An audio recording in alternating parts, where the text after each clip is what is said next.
চলতি মৌসুমে আম, জাম, কাঁঠাল, লিচু সহ বাংলাদেশের নানা রকম মৌসুমি ফল দুবাইয়ের বাজারে পাওয়া যাচ্ছে। বিগত বছরগুলোর তুলনায় এবছর আলাবির ভেজিটেবল ও ফ্রুট মার্কেটে বাংলাদেশের প্রচুর মৌসুমি ফল আমদানি হয়েছে বলে জানান ব্যবসায়ীরা। মধ্যপ্রাচ্যের এই বাজারে লাখ লাখ টন ফলের চাহিদা থাকলেও আমদানি প্রক্রিয়ার নানা জটিলতায় অনেক সময় গণ্ডি পেরোতে পারছেন না ব্যবসায়ীরা। তারা বলছেন, আমদানিতে পরিবহন সুবিধা ও শুল্ক কমানো গেলে দুবাইয়ের বাজার বাংলাদেশি ফলের দখলে আসার ব্যাপক সম্ভাবনা রয়েছে। বাংলাদেশের ফ্রুটের চাহিদা বেশি, যদি বেশি আসে বাংলাদেশের ফ্রুট আমরা এখানে বিক্রি করতে পারবো। এটাকে সহজীকরণ করতে হলে সরাসরি শিপের ব্যবস্থা এবং বা ইয়ারে যেগুলো আসে আমাদের সেগুলোকে আরো কিভাবে সহজীকরণ করা যায়।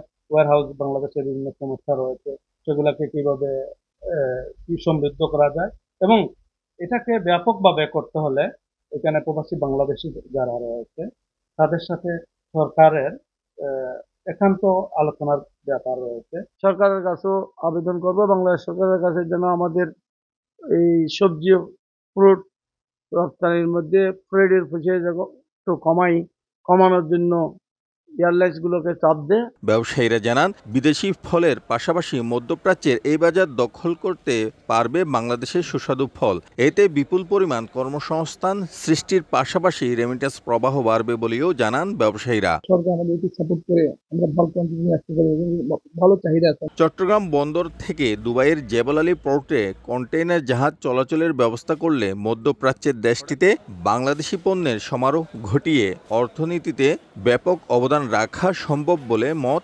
ব্যবসায়ীদের।